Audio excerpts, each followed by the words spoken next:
Hey everybody, this is Joe Gilder from HomeStudioCorner.com, and this is the final episode of this 12 Home Studio Necessities video series.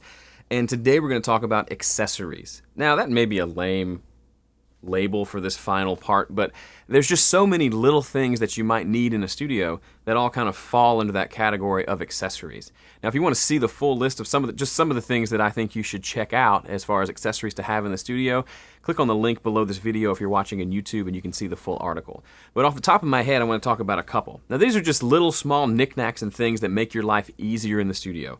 Some of them are more important than others, some are just conveniences, while others are really crucial to getting a good recording. So here are a couple. First off, a DI box. If you do any direct recording of electric guitars or acoustic guitars, I don't like direct acoustic, but if you do that, or if you do any sort of bass recording that's going in direct, if you don't have a preamp like this Eureka over here that has an instrument input, then you need some way to take that instrument input and turn it into a mic signal that you can then plug into the mic input on your interface, okay? If you don't have a DI box, that's something you definitely need to get if you don't have one, okay? So maybe you don't have the budget to go spring for a new outboard preamp, but you have an interface that has several mic inputs and no guitar input.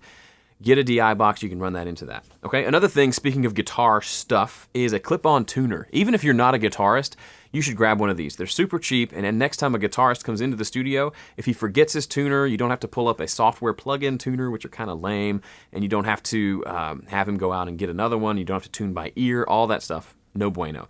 Get one of the little clip-on tuners. I know Snark makes one, Planet Waves makes them, everybody makes them now.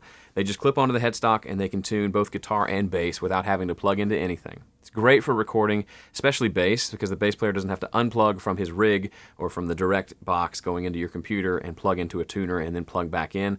That's a waste of time. Get a clip-on tuner, just hand it to him, say, hey, here's an easy way to tune, let's do this.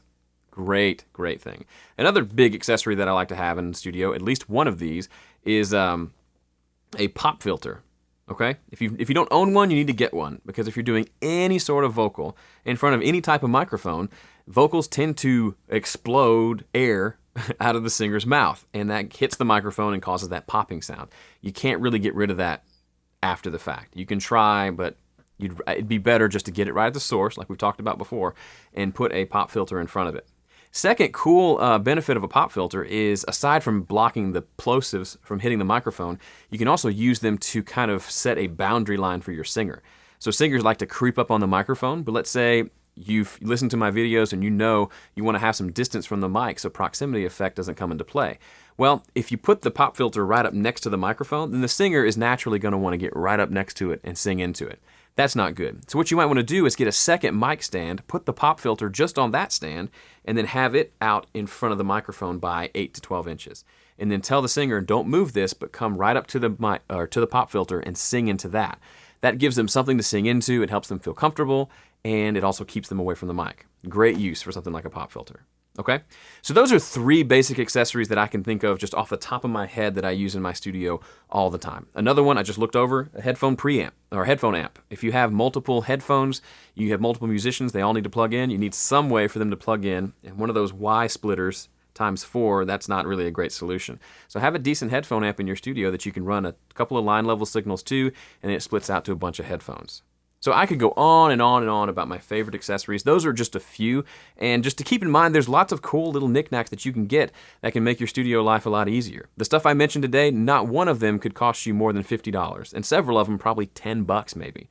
So you don't have to have a ton of money to get some decent accessories to really maximize your studio time. Another thing to think about, if you're like me, maybe you have a set amount of money that you're going to spend each month on just kind of what we call blow money, just something you can buy it. Spend it on food, eating out, buying a toy, whatever. If you only have $20 left and you'd like to buy something for your studio, there are lots of cool things you can get. So don't feel like you always have to have several $100s saved up before you can buy something. Sometimes that little $10 or $20 trinket can be just the ticket to get you back in the studio and get new creative juices flowing and just making better music. It's fun stuff. Go find some cool accessories. And thank you for watching this whole series on 12 Home Studio Necessities. I hope this was helpful for you and gave you a good foundation of some things to think about for your studio to help you move forward in making some great, fantastic, awesome sounding recordings.